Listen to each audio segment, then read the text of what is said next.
You know, quahogs are a source of enjoyment for people everywhere, but quahogs are more than a source of enjoyment for Rhode Islanders. They're a way of life. Shell fishing is a $1 million a year industry here in the state, but the industry may be dying out, while paradoxically, in one area alone, the polluted waters of the Providence River, more than 1.25 million bushels of quahogs lie waiting.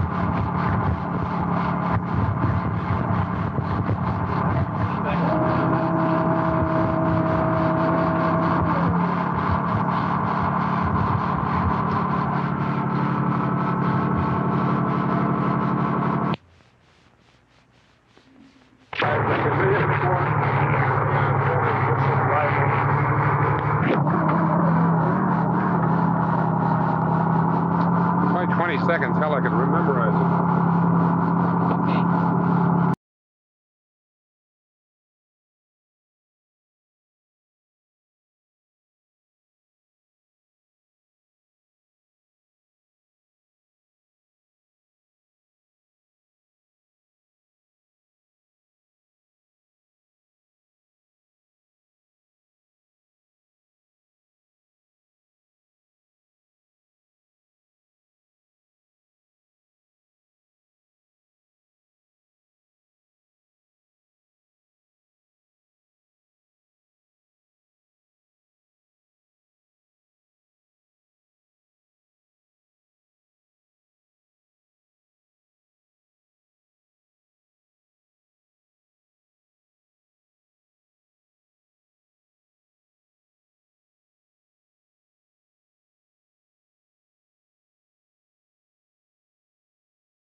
Narragansett Bay isn't big enough for machine fishing. In no time, the dredges clean an area of shellfish. They've emptied 2 areas now. If we let them, they'd fish out the bay, and soon there'd be no shellfish left. A dredge is like putting the bulldozer next to a man with a shovel, and nature just can't reproduce fast enough to replace it.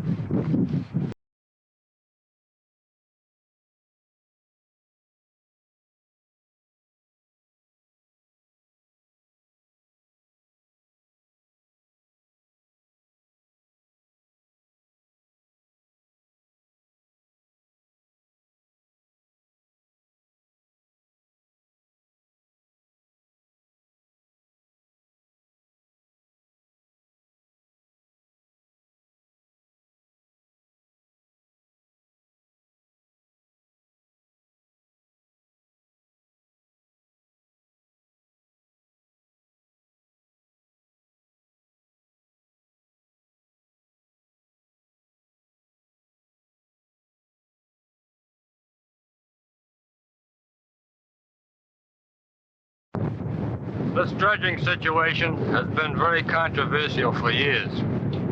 I don't wish to add fuel to these fires, but rather in a small way to play the role of peacemaker and see if all together we can formulate a policy which will be in the best interest of all segments of the industry and also in the best interest of the entire state economy. Many people do not realize that in Rhode Island, dredging is allowed only in the winter months.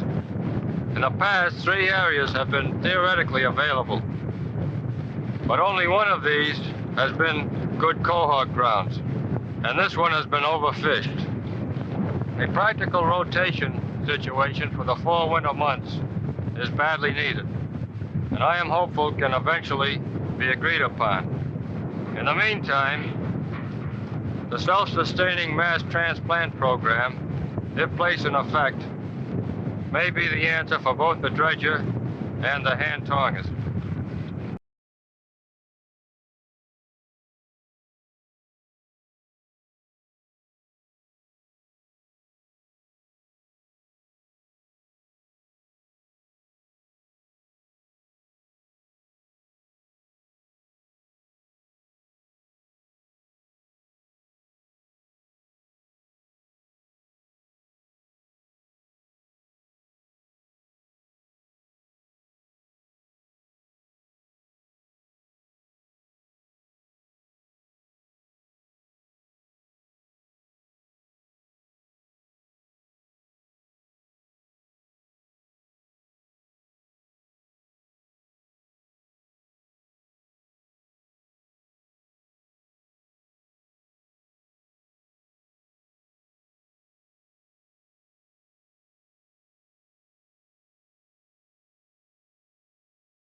Mr. Rigo, is the taking of undersized shellfish still a problem in the state?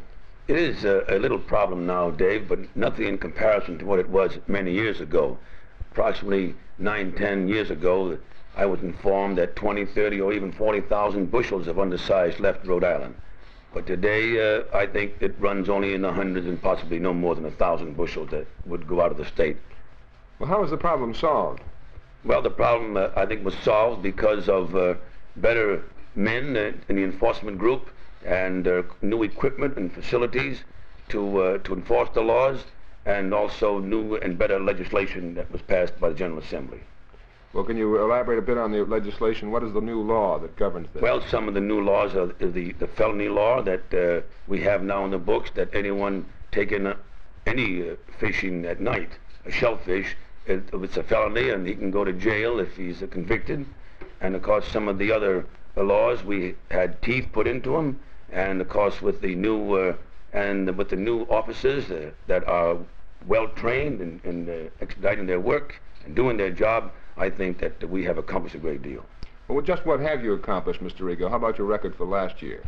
Last year, I was informed that we had 65 arrests, and out of the 65, 64 convictions.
You know, I've always thought that Howdy Doody was a likable television character, but around the Bay I've heard a different definition.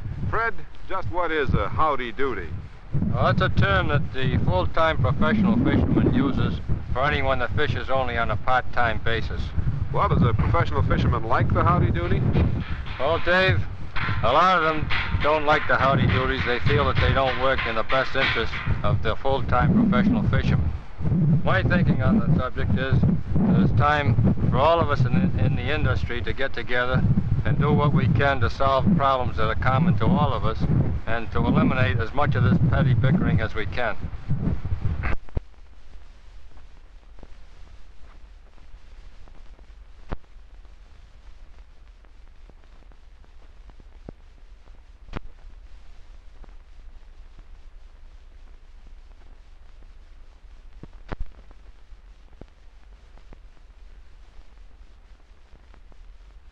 We were oyster farmers in those days. Each company had their own beds. He'd plant shells to catch the oyster spat, mature the oysters, and market them. He operated just like any other farmer. He practiced real practical conservation. In order to make our public fishing programs successful, we have got to follow these examples more closely. We used to transplant our oysters several times from the time they were set until we transplanted them to our market areas. We should use a large transplant program today on hard clams in Rhode Island.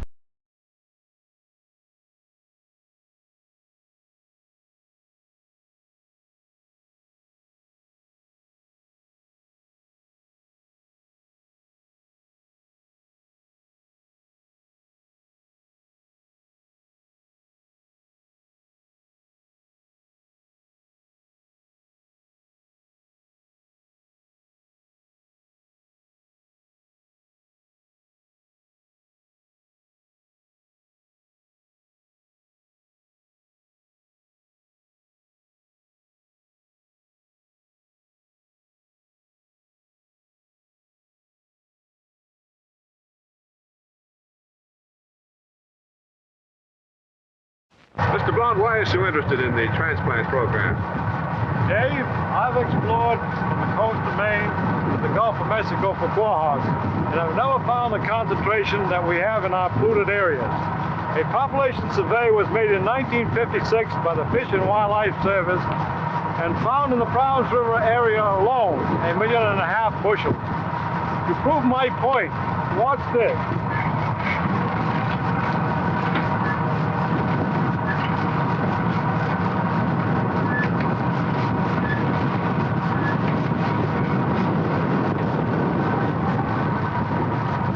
The Browns River area, I believe, is the most heaviest concentration of quahogs in the world, a natural gold mine. We should take advantage of this great natural resource. This requires transplanting so that the shellfish can cleanse itself. Mr. Richardson of the Blount Seafood Corporation has been working on a large-scale transplant program since 1952. He's got a successful program worked out now, and we hope that will be put into operation. Fred, come over here and talk to us what you have in mind. Hi, Byron. Transplanting has been a program of the state for some years. The problem has been that there hasn't been not enough transplanting to solve the problems. The main problem being that there hasn't been enough money to sustain such a program. Our plan differs in the others, and it will be completely self-sustaining. The state can have cohogs transplanted at a cost to it of about $1 per bushel. After these cohogs are planted in clean area, during a time of 50-degree temperature or more, they can be taken up in 15 days. At that time, another dollar will bring them in, or they can be sold to the Blount Seafood Company at a cost of $3.60. This gives the state a gain of about $1.60 per bushel. This multiplied by 50 or 60,000 bushels per year would give a fund that would transplant thousands of bushels for the use of the hand fishermen. Most of the transplanting would probably be done by dredge boats because they can operate more economically. And they would be employed during most of the 12 months of the year rather than just 4 months as at present. But with the proceeds, the entire transplant program would be for the benefit of the hand fishermen. Now, you've been around the water for many years, Byron, and you've seen different conditions exist over these years. What do you think under these present conditions that the reception would be to this plan? What I like about the program is that the state could control fishing, opening and closing areas as needed. All segments for the industry could be prosperous. We could increase the size of our shellfish industry. We then could utilize the vast amount of cohogs unused now in Bernadette waters, which are going to waste. We could almost double the amount of fishermen that is in the state at the present time. The Blount Seafood Corporation buys 50% of the charter clams from out of the state. Why can't they get all that they want from our own bay? It could be possible. Think what that would mean to the economy of the state. More jobs for the fishermen, they'd make more money so they could spend more. The whole economy would benefit. I think you've hit on some very important points there, Byron. Some of the objections from the fishermen have been that the state might be in competition with them and selling to processing companies. But your point that Blount Seafood gets only 50% of their cohogs from the state of Rhode Island completely eliminates this objection. For now, we would buy maybe 60 or 70 or even 80% of the cohogs from this state, and thus the whole economy, not only the fishermen, would benefit. The money that would be spent for these cohogs would be spent over and over again right in our own state, and for the first time that I have known, the state would compete successfully with other states in producing the cohogs that are required by the industry here.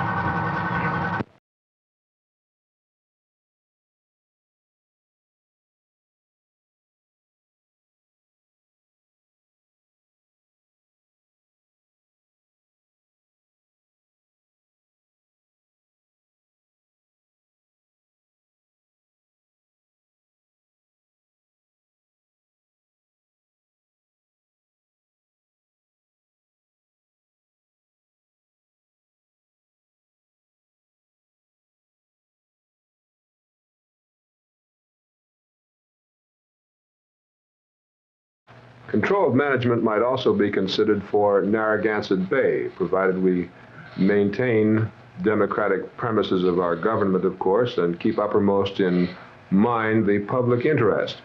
Some such system has already been devised by Dr. Nelson Marshall, University of Rhode Island marine biologist. Dr. Marshall, just how would we begin in this system? Well, first of all, we have to develop as far as we possibly can our scientific studies, such as have been carried on at this laboratory through the years and other laboratories. We have to know all we can about the life history of the quahog, for example, which is the key shellfish involved here in the bay. What it eats, where it grows best, when it spawns. There's a great deal of biological information which must be known. We have studied quite a bit of this thus far, but I think you'd have to say we have been scratching the surface. There's much more. Well, how intensive has your research program been in this field?